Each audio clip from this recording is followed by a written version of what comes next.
本人是巨鼎公司李慧萍那以下由我代表整个工作团队负责说明我们的这个成果。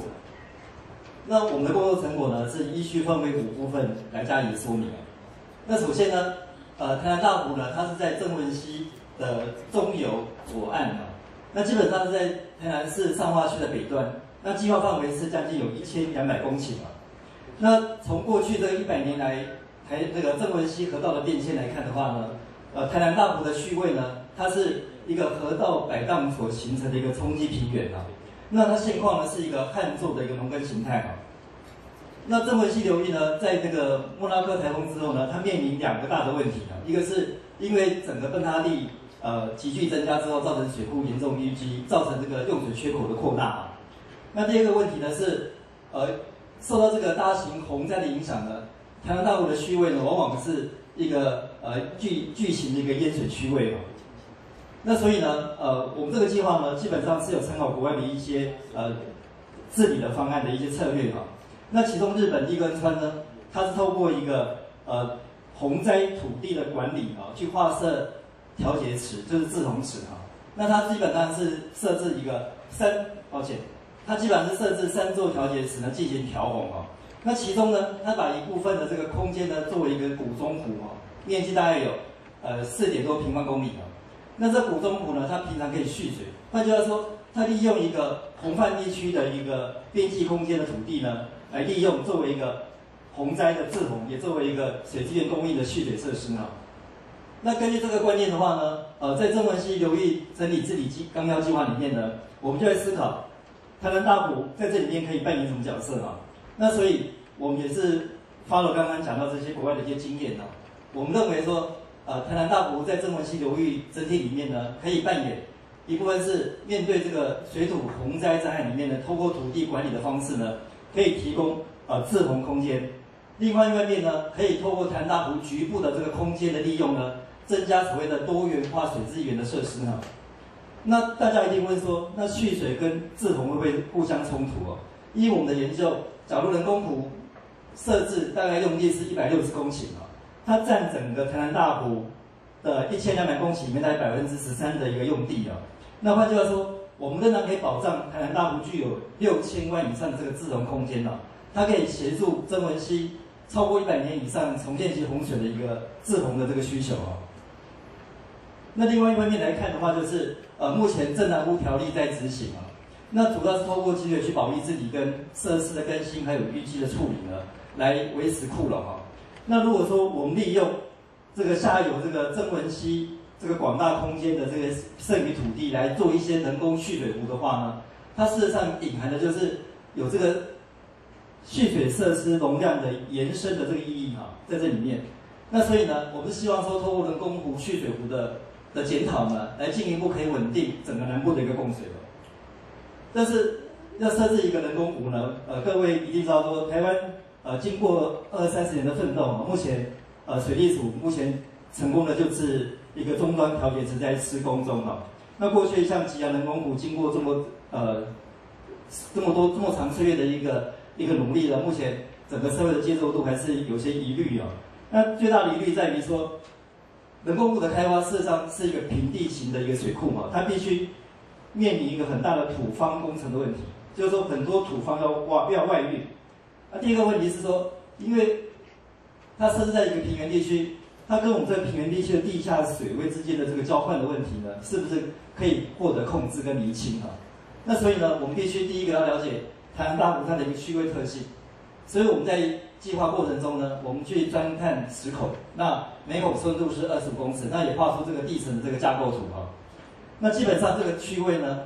在地表4.9公尺以下呢，它本身是粉土跟黏土互层那换句话说，它有比较好的一个不透水性，而且呢，这些材料呢，它本身不具有这个营建古材的价值换句话说，它在整个公共工程土方里面呢，它的价值是偏低的那我们透过这个地下水位井的这个观测呢，发现就是说，目前这个区位呢，它的地下水呢，是由东南向西北往曾文溪河道的方向流动那地下水位基本上在地表下3到6公尺之间那由这个它的这个水位的变化历时程来看的话呢，它也受到当地的这些抽水井的这个操作呢，有直接的影响。那进一步由这个地下水质的这个观测来看呢，这些水井它的水质呢，基本上都符合地下水污染管制标准啊。但是如果进一步跟这个饮用水水源水质标准比对的话呢，其中这个 COD、氨氮、砷跟一种有机碳不符合饮用水水源水质标准了。那在地面水水质部分呢，我们这个地方它的水源主要是一个是外部的这个正温溪河道的这个剩余水量，那另外一个水源是来自于它内部的这个区域排水的这个水源哈。那所以我们针对这两个水体呢进行检测跟分析啊。那其中在溪位排水的水体呢，它是一个物类，不符合饮用水水源，也不符合灌溉用水标准啊，所以我们并不纳入这个人工湖的水源。那主要的水源呢是利用玉凤叶这的水源呢，它是一个甲类到乙类哈，那符合饮用水水源标准，可以作为我们人工湖的一个主要的水源的来源哈。那同样的，在这个区位1200公顷里面呢，它的生态系统一定是相当复杂而且丰富哦。那我们也很审慎的呢，在民国102年、103年进行这个生态调查。那期间呢，因为它目前的整个农作呢是一个非常粗放的一个旱作的一个种植形态啊。那基本上它目前是具有这个巴氏约、彩玉、八哥以及环颈雉这些稀有保育类野生动物啊。那濒临绝种的保育类野生动物呢，只有游隼一种啊。那过去的历史文献呢，在麻善大桥这个南岸呢，曾经记录到有这个侏罗树蛙呢。那因为我们发现它因为栖地环境的改变呢，目前是没有看到啊。那整个土地利用呢，我们也经过这个整个配合这个地籍资料的这个普查哈。那普查结果呢，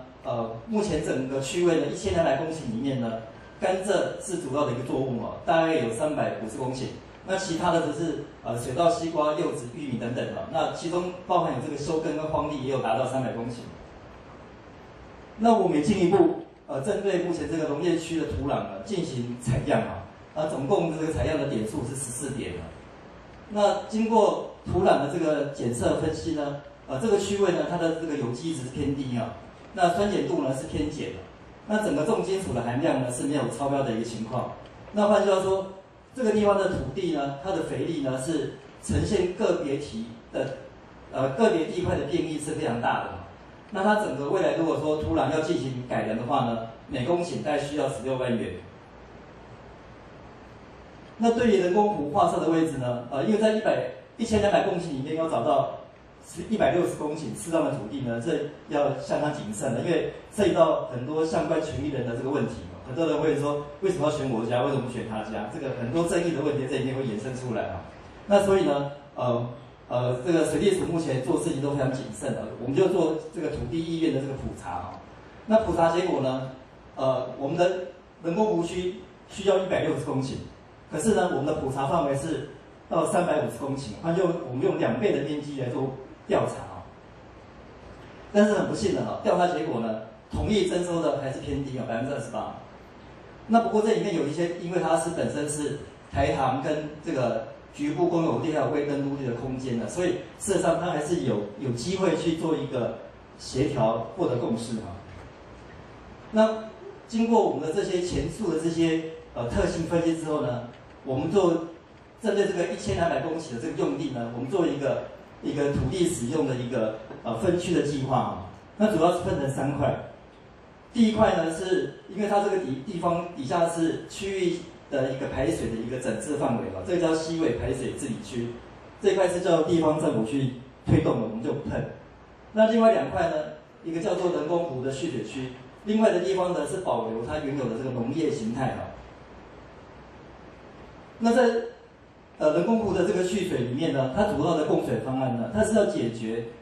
南部地区，尤其是台南地区的公共给水的问题哈。那大家都知道，公共给水呢，基本上它是供应给生活、家庭，还有什么工业，对不对？所以呢，我们在供水方案里面，我们就思考如何去把优质的水转换出来给需要的人，好，给公共、给生活里面的生活用水来稳定。那其他工业，因为它有不同的标准，所以呢，它可以用其他的形态来做稳定的方式啊。那所以我们提出3个方案，第一个就是说，直接把人工湖呢送进去这个增文机源厂来处理供应，这叫做供应公共给水方案。那第二个呢，我们是尝试从就近的这个灌溉系统呢去做交换把这个人工湖的水源呢跟上花支线的灌溉用水交换换句话说，我们希望把优质的曾文乌山头的水，把它交换之后呢，透过原有的系统来稳定台南地区的用水。那第三个方案是我们这个水可以就近直接供应给这个就近的这个南科工业用水那所以我们提出3个方式。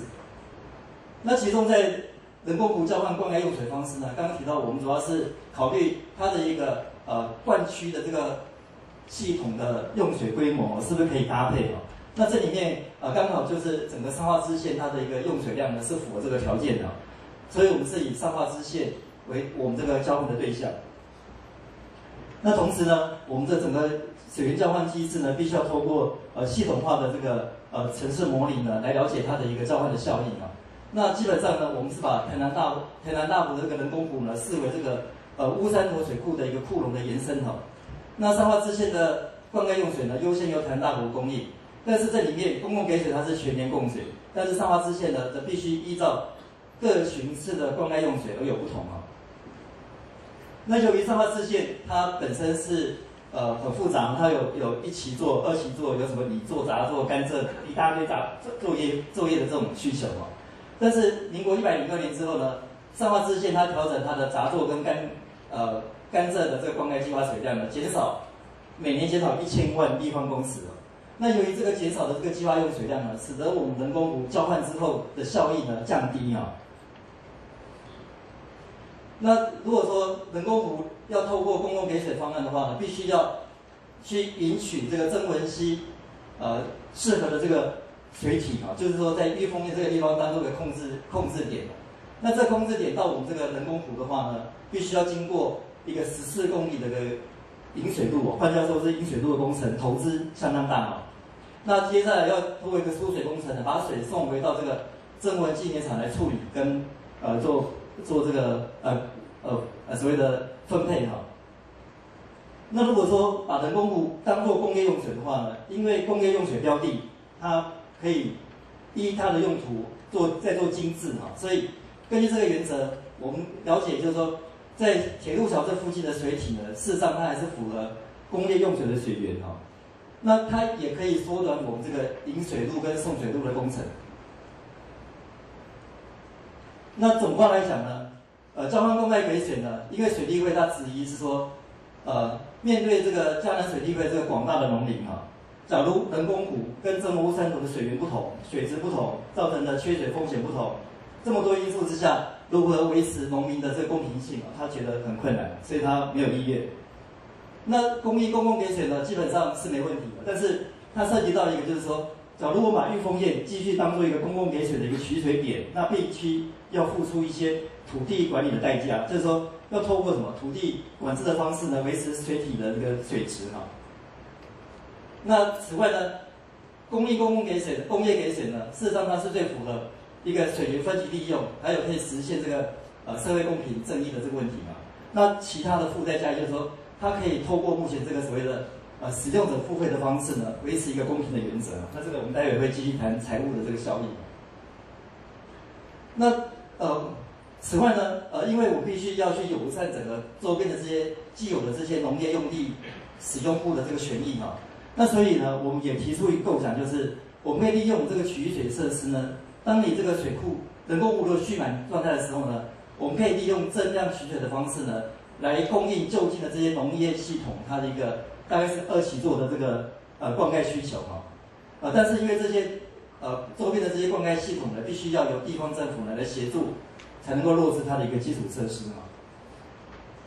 那此外呢，对于这个环保人士所担心的这个诸罗树气力的保育问题呢，基本上我们的这个整个湖区是闪避开来那我们也建议利用这些这个所谓的未登陆地呢，做这个气力保留作为这个它的富裕的这个空间那总括以上来讲呢，我们整个环境营造呢，我们除了人工湖区之外呢，我们也建议有些台糖的这个剩余空间呢，可以发展它的一些观光游憩的一些资源那周边的话，配合这些农业区维持原有的旱作形态呢，配合这个水土改善的这个资源呢，进一步发展所谓的无毒农业，提高它的产值啊。那整体来讲呢，因为我们这个人工湖的水源呢是要作为工业用水专用哈，所以它依水利法这个第53条的规范呢，是可以说进一步建议由这个南科管理局作为这个人工湖的计划主办机关啊。那所以呢，这个计划呢，我们认为就是未来如果推动的策略呢，必须要涉及到所谓的跨领域的一个分工合作啊。那其中里面呢，目前是建议是由南科管理局作为人工湖的主办机关呢，那统筹各项跨域合作的事情啊。那水利署呢，则协助人工湖水源工程的兴建；那自来水公司呢，协助净水厂相关设施的兴建；台糖公司跟台南市政府呢，协助用地取得。那同时，这个土方的去化呢，需要透过台南市政府这个都市计划的开发呢，来予以这个帮忙去化啊。那此外呢，我们也建议由这个农粮署呢，来协助设置有机专业区哈。那同时呢，由这个农委会的林务局跟特色中心呢，来协助设置这个生态保育区跟复育区呢。那同时辅导当地的这个民间团体呢，进行后续的这个维护管理。那我们刚才提到说，人工湖如果说导向一个工业用水的一个专用水源呢，基本上它具有这个财务平衡的一个效益啊。那怎么说呢？这个案例呢，在国内呢，目前已经有很多的这个案例可以参考啊，其中包括有这个离岛麦寮工业区，还有中科20基地这些案例啊。那换句话说，政府都已经透过这个一个所谓的财务分担的方式呢，由工业厂商对于用水来摊付它的一个费用啊。那所以我们认为未来整个人工湖的开发呢，我们的新建工程费用、我们的引管费用，还有原水处理费用呢，应该透过这个机制呢，由这些所谓的用水厂商来共同分担了。那总括以上的说明呢，我们认为这个计划呢，基本上它有它的一个需求性啊，但是因为目前这个推动单位是由谁来兴办，这个还有待协商啊，所以呢，后续有几个工作的建议啊。第一个就是因为这个地方的私有土地还是偏多啊，那未来的话必须要进行这个公民参与的这个平台啊，了解这个土地所有权人他的一个更多的意愿啊。那兴办方式的话呢，因为我们认为说，从南部的用水结构来看的话呢，作为一个工业用水专用水源呢，对大家都有好处嘛。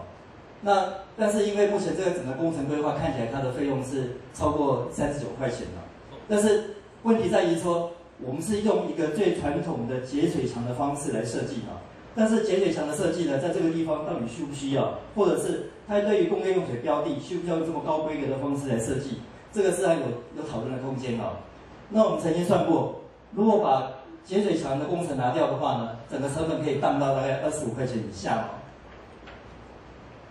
那另外就是说，因为这个地区过去是一个长期的这个冲积平原哦，它可能有一些所谓的遗址的这些历史文化的这个问题嘛，那必须要加以厘清啊，避免后续推动过程中的一些争议啊。那以上简报结束，敬请指教，谢谢。